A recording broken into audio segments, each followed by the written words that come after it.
Hello everybody. तो 9th class से 10th class में आ गए हैं बच्चों आप लोग। तो मुबारक हो भैया। सबसे पहले तो भैया बोर्ड का एग्जाम देने वाले हो इस बार।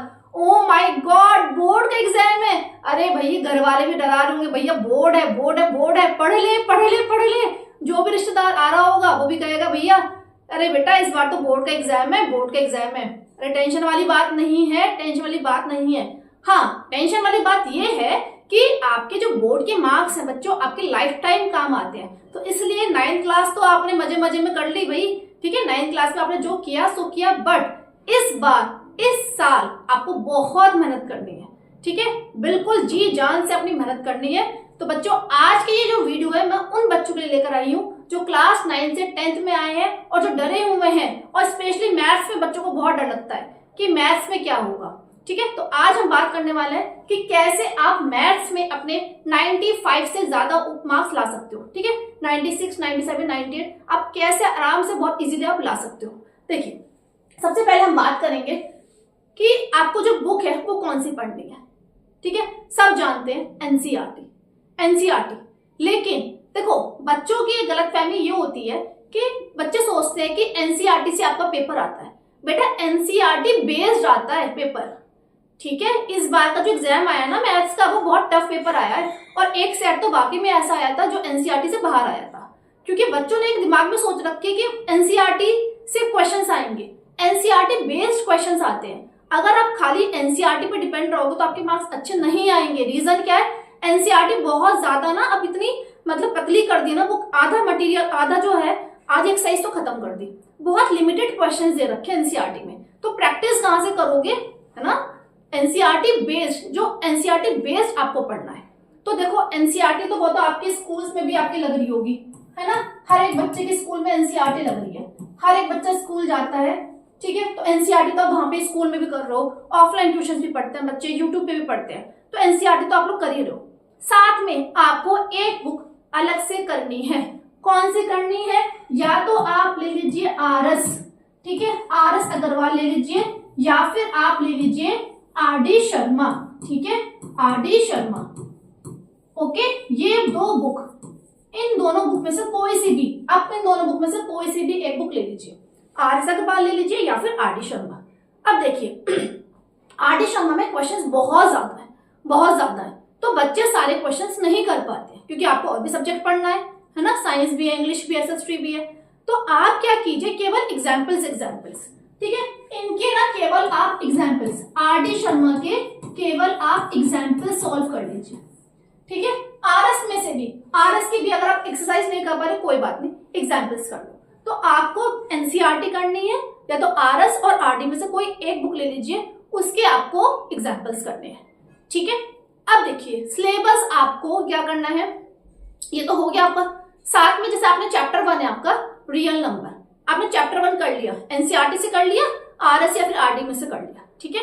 उसके बाद आपको क्या करना है, आपको अपना फोन लैपटॉप कुछ भी, ठीक है, उठाना है।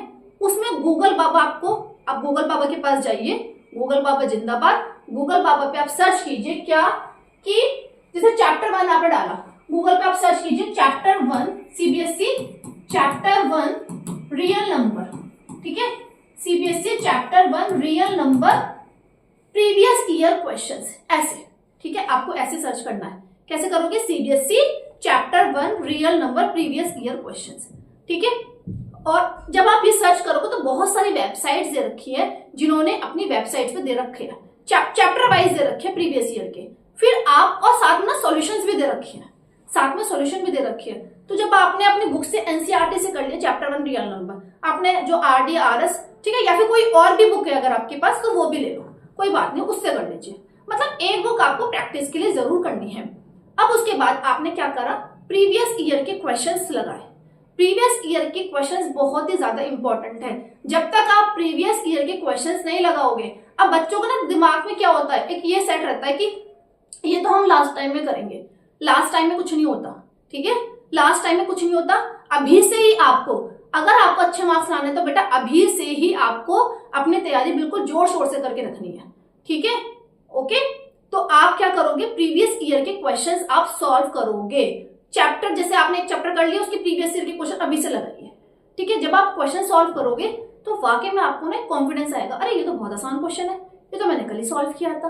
तो जब आपके ना ये वाला जो कॉन्फिडेंस आएगा, देखो हमें ओवर कॉन्फिडेंस नहीं होना, हमें कॉन्फिडेंट बनना है, ठीक है। कॉन्फिडेंस जरूर चाहिए। आधे बच्चों के नंबर पता है मैथ्स में क्यों कम रहते हैं, क्योंकि उन्हें कॉन्फिडेंस नहीं होता। उनको पता है, उनके मन में ना उन्होंने अपने लिए थॉट बना रखा है कि भाई मेरे तो मैथ्स वीक है, मेरे मैथ्स में नंबर अच्छे नहीं आएंगे। तो आप समझ लीजिए, जब आप इस थॉट के साथ एग्जाम दोगे ना, तो आपके कैसे अच्छे नंबर आएंगे बच्चे। बात समझ में आ रही है?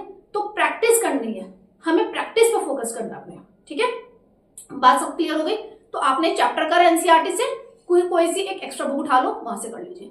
एनसीईआरटी एग्जाम्पलर, एक चीज और, एनसीईआरटी देखो अब तो ना, मतलब हम लोग जब पढ़ते थे तो हमारे पास उस टाइम पे इंटरनेट वगैरह इतना ये सब फैसिलिटीज नहीं होती थी, है ना। इंटरनेट तो था बट फोन वगैरह सब नहीं था। अब आपके पास इतनी फैसिलिटीज है ना, आपके पास अगर आप बुक नहीं ले सकते, भाई अब इतने सारी बुक्स, इतनी कॉस्टली बुक्स आती हैं, तो आप सारी बुक्स परचेज तो नहीं कर सकते। तो कोई बात नहीं, हर एक बुक की ना सॉफ्ट कॉपी आपको मिल जाएगी मतलब आपको इंटरनेट पे, ठीक है। फोन आपके घर पे है, सबके घर के पे फोन है, सब लोग यूज करते हैं, तो आप उसका फायदा उठाओ ना भाई। एनसीईआरटी एग्जाम्पलर, ठीक है। आप एनसीईआरटी एग्जाम्पलर से चैप्टर ये भी कर लिया आपने, फिर एनसीईआरटी एग्जाम्पलर के क्वेश्चन उठाइए, ठीक है। तो जब आप कम से कम 4-5 बुक के क्वेश्चंस करोगे ना, तब ये तो हमने बात की कि आपको कौन सी बुक्स पढ़नी है, ठीक है। अब आपको देखो सिलेबस अपना कब तक कंप्लीट कर लेना है।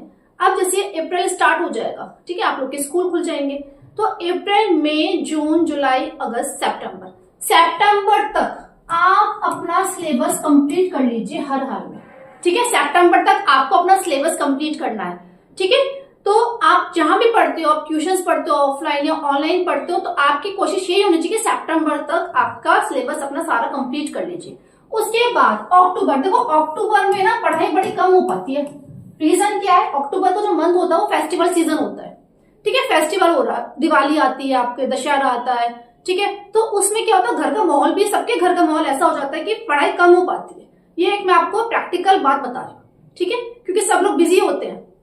तो अक्टूबर के महीने में ना आप अपना 15 डेज ही मानिए कि 15 डेज आपकी पढ़ाई होगी, और उस बीच भी आपके स्कूल में आपके एग्जाम्स भी होते हैं, ठीक है।